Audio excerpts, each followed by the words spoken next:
In order to explain the unique selling point of How to Win Season 1, which is a visual novel styled game available on PC, I need to ignore the game for like the first 90 seconds of this review and talk about theatre production. Bear with me, it will make sense once I've explained it. There's theatre companies, and I'm sure they go around the world, but I know specific ones in the UK do this, that travel around, and it's a unique and improvised storytelling session that takes place on stage with a group of actors.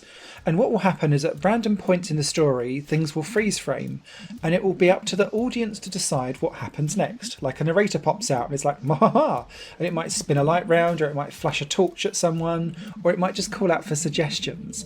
And so you might be able to add in a new character, do a plot twist, throw in a MacGuffin or a Deus Ex Machina into things, and it completely changes the story, because every single time you go to visit this production, so long as the actors and actresses do fantastically well with improv, which usually they do because you get used to that kind of thing quite quickly, you can send a story spiraling into chaos and they can have good fun with it.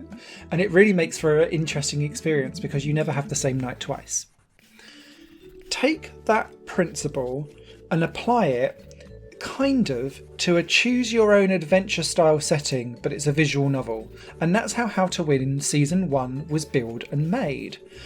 Now, the whole Season 1 is completed and done, so we don't necessarily get to do our choices again. But what happened during the production of this game throughout 2020 was that across 5 different chapters, the audience, basically whoever was watching this game being developed online, got to chip in their favourite suggestions of like the next plot points in the story.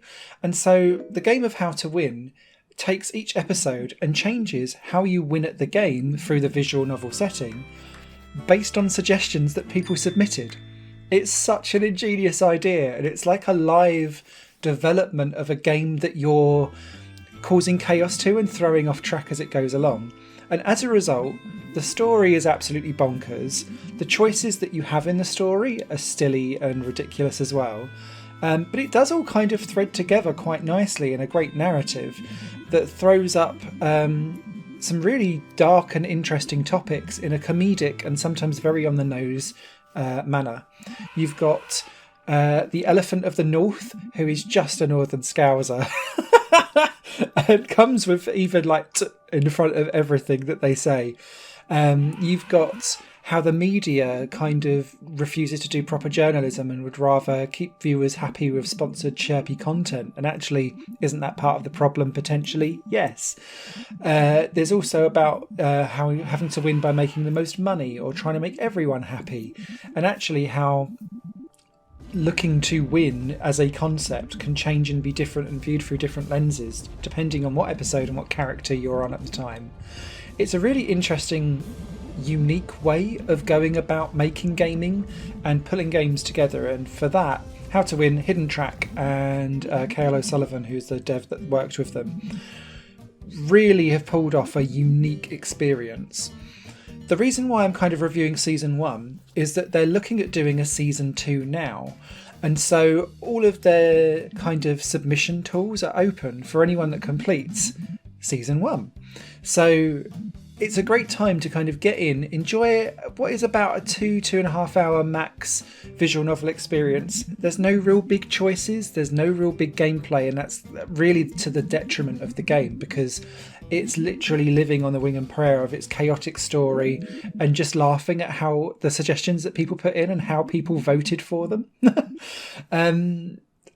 I would like people to be able to kind of come in, enjoy Season 1, but then be part of that game development submission process in Season 2, because I bet it'd be really fun to see some of your choices pop up as options in the game or suggestions that are actually carried forward into the development and made.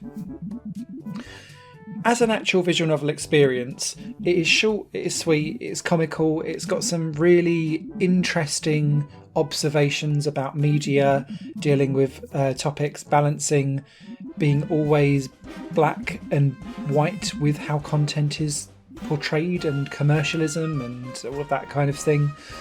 but you can just enjoy the chaotic experience and story if you want. I do wish that it was available in a proper full screen format. Everything that is drawn on here has got big borders on, so even though you're playing full screen, it's only really almost like an old 800 by 600 window that you're playing in.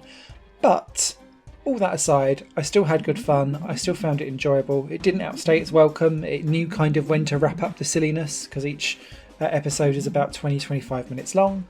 And yeah, I do recommend it tentatively. If you're not a fan of visual novels, you won't find anything to go nuts on here.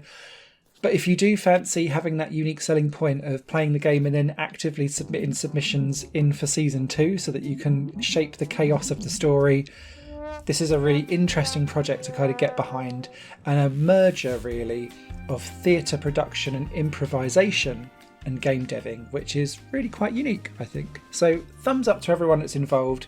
Great experimental experience. Available on PC now. Remember, you can win by liking this video if you found it useful, and subscribing to the channel to help spread the love of Higher Plane games so that you find out all about games that you may never have heard of before. Take care.